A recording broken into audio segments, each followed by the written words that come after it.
Shadow of Mordor on PS4 Pro has two settings, Favour Quality and Favour Resolution.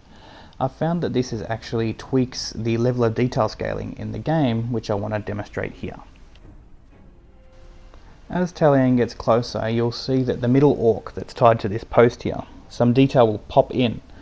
As we get just a little bit closer now, boom, there it is.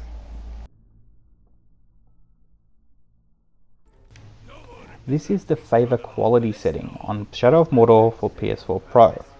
It locks the resolution to 1080p, but according to the game's options, increases the graphical quality. I believe this has to do with draw distances and level of detail scaling, as I'm showing off here. I want you to notice the rope on the right hand post as we walk away, and just as we get further and further away, you can still pretty clearly see it, because that's going to come up in the comparison clip to the other setting I'm about to show.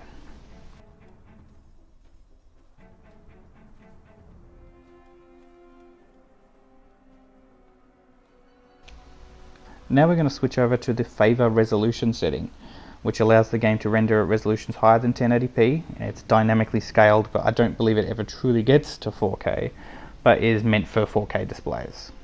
You'll notice that the white rope that I pointed out just a moment ago is not really visible, and as we get closer here, it's much closer Talion has to get before it even pops in. You'll also see detail pop even on the shrubs on the right and the left here, as well as how close Talion has to be for the higher detail models to pop into view. All in all, this isn't something that strikes me as that big a deal. Just something to share because I was confused as to what these settings did exactly, and it seems that it tweaks more than just resolution. I prefer the increased resolution because I think it smooths out detail across stuff like foliage and bushes. The aliasing is still kind of pronounced at 1080p, and so the super sampling from the increased resolution back down to 1080p actually produces a more crisper image, in my opinion.